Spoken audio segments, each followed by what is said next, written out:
Congregados en la casa de papá en jueves eucarístico, alabando, bendiciendo, glorificando al Dios que vive, reconociendo su poder, abandonándonos a su misericordia, consagrándole nuestro hogar, nuestra familia, nuestros hijos de manera particular y suplicándole que nos tome de la mano y nos conduzca por el camino de la santidad. Y hoy de manera particular pidiendo perdón por todos nuestros pecados. Veamos la liturgia de la palabra. Seguimos con el libro del Génesis, ya en el capítulo 9, versos 1 al 13. Ya vimos el pecado con los estragos del pecado. Conocimos el diluvio y el arca de Noé. Vimos a Noé entrando en el arca con su esposa, sus 3 hijos y sus esposas, y todos los animales que se podían colocar allí. Vimos el diluvio bajar y otra vez las cosas empiezan a volver a la normalidad. Cuando salen del arca y empiezan a reconstruirlo todo, la alianza vuelve a sellarse, básicamente con las mismas palabras en algunos de sus postulados. Sean fecundos, multiplíquense y llenen la tierra. Ese mandato que estuvo en el principio quedó intacto. Es la misión primera que tenemos: crecer, multiplicarnos, poblar la tierra y darle hijos verdaderos a la iglesia verdadera, como bautizados, para que puedan ser los herederos del reino de los cielos. Luego vienen unas instrucciones básicas.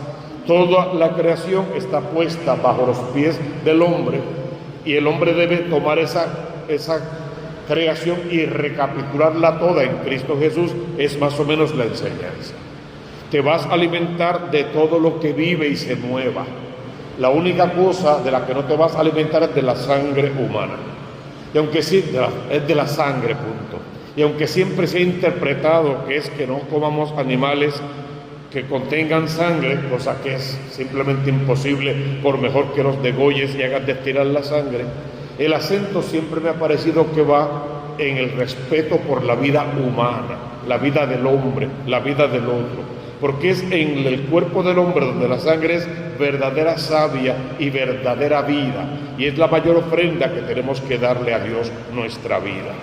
Por eso en su momento Caín le preguntó a Dios: soy guardián de mi hermano, y hoy responde Dios a Noé: tú eres guardián de tu hermano.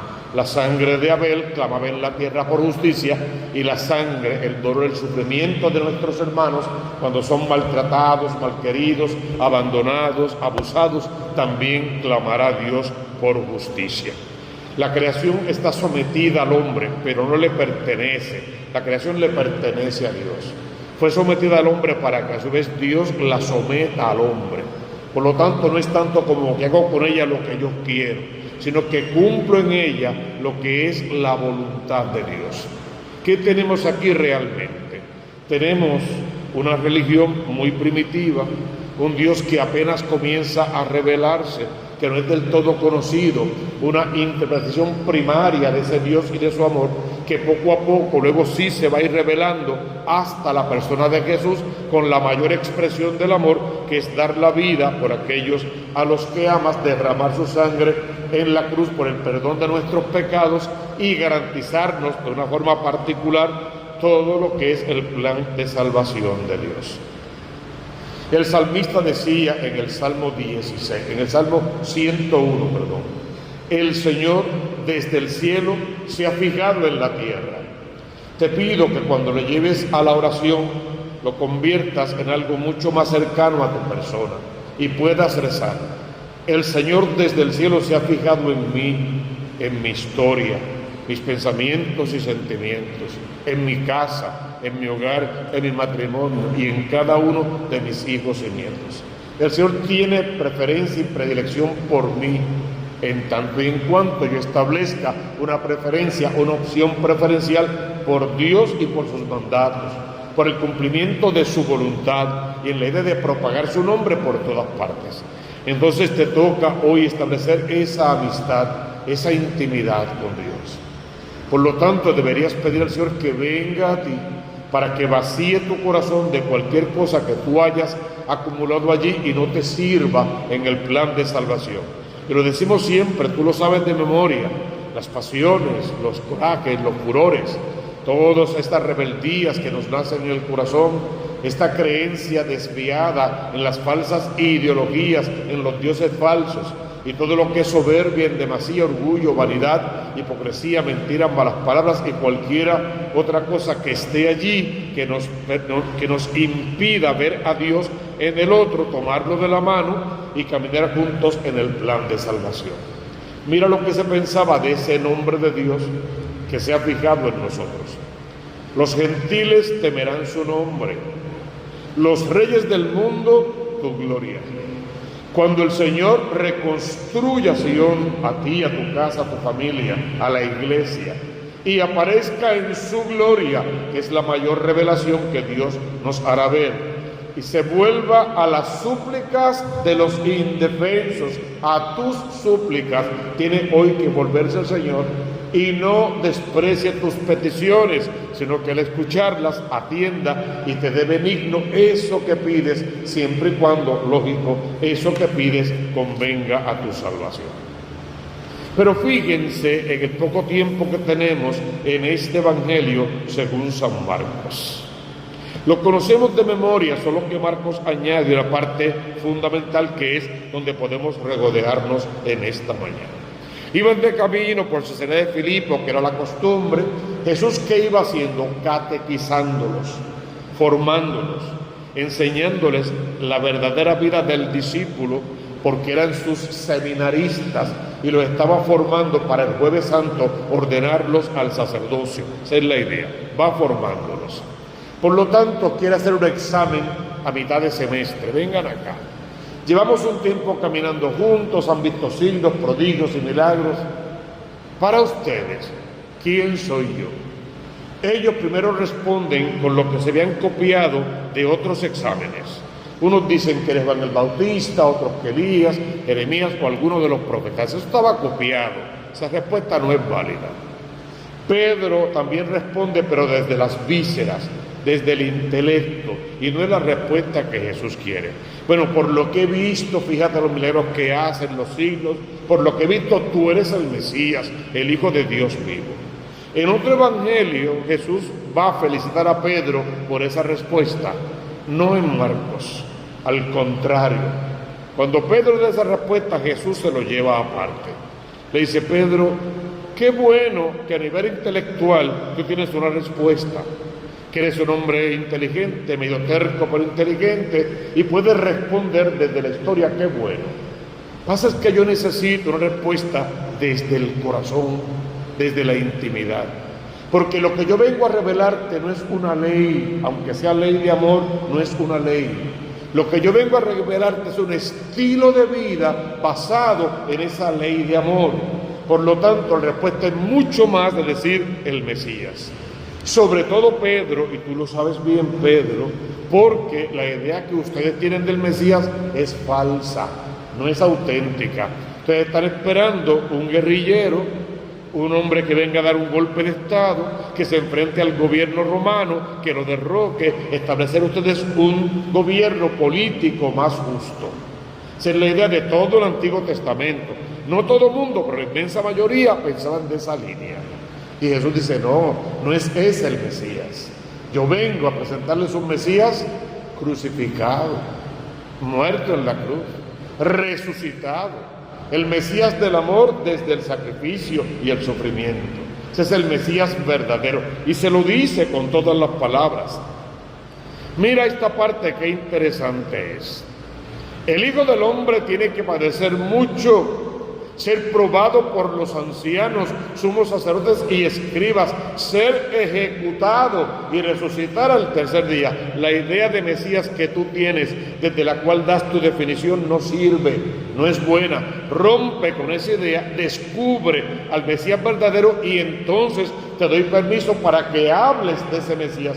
Mientras te voy a pedir que no se lo digan a nadie porque están equivocados, y si empiezan a predicar sin conocimiento, sin saber, solo por sentimentalismos y por emociones, van a predicar un Cristo falso a su antojo, a su conveniencia, un Cristo a mitad, sin compromiso, un Cristo sin cruz, un Cristo sin sacramentos, un Cristo sin vida en el Espíritu, un Cristo sin Eucaristía, y eso no tendría sentido. Por favor, no hables de Dios hasta que no tengas esa intimidad con Él, es lo que básicamente Jesús les está diciendo. Por lo tanto, Pedro, tienes que primero convertirte de verdad, cambiar tu mente a la mente de Cristo, y entonces te doy permiso para que hables en grande de mí. Fíjate que se lo explicaba todo con claridad, y aún explicándolo todo con claridad no entendían. Si es cierto eso, que lo explicaba todo con claridad, tenemos que afirmar que la Biblia no lo cuenta todo, porque ahí no hay nada claro realmente. Ahí hay dos frases para explicar un misterio tan grande. O sea que en el privado le dijo muchas más cosas, mucho más le abrió el corazón a ellos, simplemente a ellos. ¿Qué es lo que hace hoy contigo cuando vas al sagrario, te desnudas de ti mismo, te abandonas allí en oración, hablas con Él, te callas un momento para que Él pueda hablar contigo al corazón? Lo que hizo Jesús con Pedro, que lo sacó aparte, es lo que hace contigo cuando tú te sacas aparte y vienes al sagrario antes de la misa, te quedas después de la misa, vienes el jueves eucarístico a perder tiempo con Jesús, porque perder tiempo con Jesús en jueves eucarístico es la mejor manera de encontrarlo y encontrar el camino correcto para la salvación. Cuando Jesús lo explica en la intimidad, entonces Pedro saca a Jesús aparte y se pone a increpar a Jesús. Marcos no dice qué fue lo que dijo. Por otros evangelios sabemos que le digo: sobre mi cadáver, tú no vas a Jerusalén, primero muerto. Ese Mesías en el que yo creo, político, que viene a acabar con los romanos, no puede morir sin que acabemos con el último de los romanos. Tú no vas para Jerusalén. Ese es Pedro endiosado, lleno del mismo, con una falsa idea del Mesías, de la fe, de la religión, de la iglesia y de todo. Y con esa idea no puede predicar el evangelio. Pedro está lleno de él y se va a predicar a él. Y Jesús necesita que Pedro se vacíe para que se llene de Cristo, y entonces predique a Cristo y haga lo que antes creía que no era o que era imposible, pero que Cristo se lo revela desde el amor. Esto es lo que quiero, este es el sacrificio, no es tu opinión ni tu parecer. Tú no eres Dios, y si vas a predicar, tienes que predicar al Dios verdadero. Pedro, endiosado, se fue a corregir a Jesús. Lo hacemos muchas veces sin querer y hasta queriendo. Y se le viró la tortilla, decimos en mi campo. Pero él se volvió y, mirando a los discípulos, esto no es entre tú y yo, esto es con toda la iglesia. Error estúpido que tú cometas por estar tan lleno de ti, echa a perder muchas almas. Esto no es lo que a ti te dé la gana, como tú lo piensas y lo ideas. No es así. Tus errores básicos echan a perder almas, sacan almas de la fe y de la iglesia, apartan almas de la vida sacramental y las echan a perder. Por lo tanto, mirando a los discípulos, fue entonces Jesús quien increpó a Pedro. Y mira la frase: ponte detrás de mí, desencúmbrate, no eres Dios. Al contrario, cuando actúas así tan prepotente, tan soberbio, tan arrogante, que se te nota la costura, haces las bases de Satanás. Ponte detrás de mí, Satanás. Tu pensamiento es el de los hombres y yo quiero que aprendas a pensar como Dios. Y solo se piensa como Dios cuando se dice al final: aquí estoy para hacer tu voluntad. Esto es lo que yo creo, esto es lo que pienso, así me gustaría. Pero nos toca con María: no entiendo nada, aquí está la esclava del Señor, haz conmigo lo que quieras. Un abandono total. Es repetir con el Bautista: tengo que menguar para que Él crezca. Y lo que queremos es crecer, pero como la espuma, que así como crece se desinfla. Tengo que menguar para que él crezca, pero tiene que prevalecer mi opinión. Y cuando las cosas no salen como yo digo y como yo quiero, ya sabemos. Además de que tenemos una fe de lo que nos gusta y lo que no nos gusta. Y Dios no es un sentimiento, es lo que en fin de cuentas Dios quiere. ¿Qué Dios quiere? Que te pongas detrás de Él, que lo sigas tú a Él, que no pongas la carreta delante de los bueyes, que cada cosa va en su lugar. Y suelen decir alguna gente en tiempos de Cuaresma y Semana Santa: tú no eres Jesús entrando a Jerusalén. Yo no soy Jesús entrando a Jerusalén. Apenas el asno que lleva a Jesús a cuestas. Ojalá que podamos adorarle, bendecirle y glorificarle desde nuestra pequeñez y realidad. Y entonces, no porque soy Dios, sino porque Jesús habita en tu corazón, la gente pueda ver a Dios a través de ti. Solo entrégate en esta mañana. Pídele sanación y liberación, un nuevo corazón renovado en el Espíritu y un deseo de predicar la palabra todo el tiempo, pero desde la verdadera enseñanza de Cristo, para que podamos decir: lo demás vendrá por añadidura.